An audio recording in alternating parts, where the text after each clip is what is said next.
భోజనం ఏ దిక్కున కూర్చుని చేస్తే ఎటువంటి ఫలితం వస్తుంది, అంతే కదా. అవునమ్మా.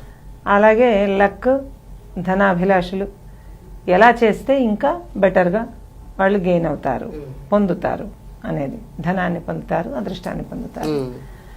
ఇందులో ఇంకొకటి ఏంటంటే ఏ దిక్కున అనేదానికి సొంత ఇంటికి అద్దె ఇంటికి కూడా తేడా ఉంది. మళ్ళీ ఇందులో కూడా ఈ కిటికీలు ఉన్నాయా? ఉన్నది.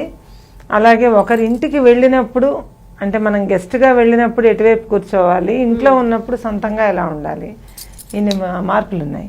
ఇన్ని ఉన్నాయి వాస్తులో. భోజనానికే, వాస్తు కాదు, సంస్కృతిలోనే భోజనం చేసే విధానానికి ఇన్ని ఉన్నాయి మేడం. ఎందుకు అనంటే మన జీవనమే భోజనం కదా. అంటే తిండి కోసం బతకం, కానీ తిండి లేకపోతే బతకలేం కదా.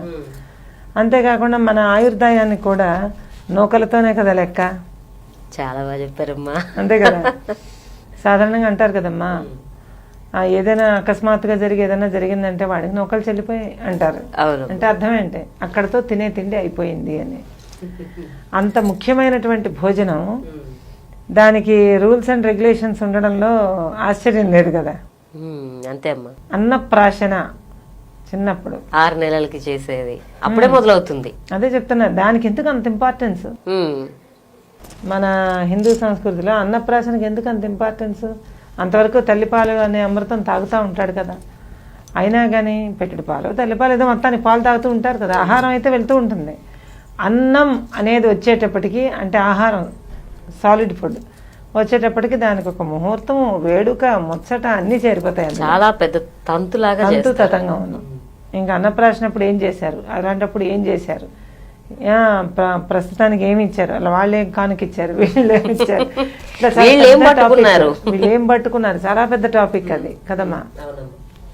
అంత ముఖ్యమైనటువంటి భోజనం. ధనాభిలాషులు, గుడ్ లక్, గుడ్ ఫార్చ్యూన్ కావాలనుకున్న వాళ్ళు, మామూలు కారులో ఉన్నవాళ్ళు, ఫార్చ్యూనర్లో తిరగాలనుకున్న వాళ్ళు. ఇదేదో బాగుంది. ఫార్చ్యూన్ అంటే అదృష్టం, ఫార్చ్యూనర్ కదా కారు పేర్లు కూడా చిన్నాయి కదా. అట్లాగంటే పెద్ద కారు, కాస్త పెద్ద కారులో తిరగాలనుకునే వాళ్ళు, అంటే ఉన్నత స్థితికి వెళ్ళాలనుకునేవాళ్ళు. నేను ఎప్పుడు చెప్పే వీడియోస్ లాగే డూస్ 2, డూ నాట్స్ 2 చెప్పేస్తాను, అయిపోయింది అక్కడితోటి. అట్లాగే ముందు ఏంటంటే డూ నాట్స్ చెప్తాను. అలాగా లక్ష్మీకరమైన జీవన విధానాన్ని పొంది హాయిగా ఉండాలనుకునేవాళ్ళు చెయ్యకూడని 2 భోజనపు అలవాట్లు. ఏమిటి అలవాట్లు అంటే, దక్షిణ దిశగా కూర్చొని తినడం.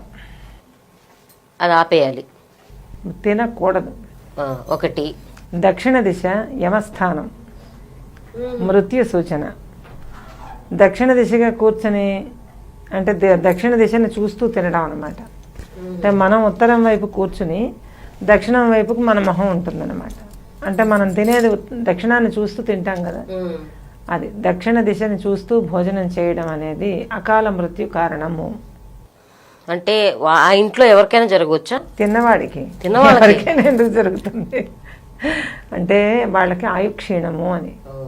అది తర్వాత దక్షిణ దిశని చూస్తూ తినడం ఒకటి, కటిక చీకటిలో భోజనం చేయడం ఒకటి.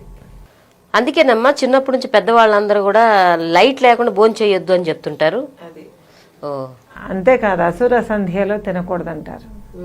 అంటే సాయం సంధ్య 6 గంటలప్పుడు 5:30, 6 చీకటి ముసురుకుని పగలు రాత్రిలోకి మారే సంధ్య. అందులోని ఎవరైనా తింటూ ఉంటే ఏమిటా రాక్షస తిండి, ఈ టైం ఎప్పుడు పెడుతున్నారంటే పిల్లలకి, ఇంకా వేరే టైమే దొరకలేదా మీకు, ఒక అరగంట ఆగచ్చు కదా అంటారు.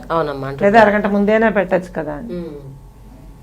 అలాగా పొలం పనులకు వెళ్ళిన వాళ్ళు, ఇలాంటి వాళ్ళు ఉంటే అలపొద్దులు అని చెప్పి 4:30కి తినేస్తారు. సాయంత్రం 5 అయిపోతుంది.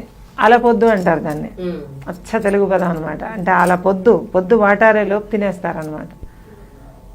అలా తినచ్చు, కానీ ఇలా తినకూడదు.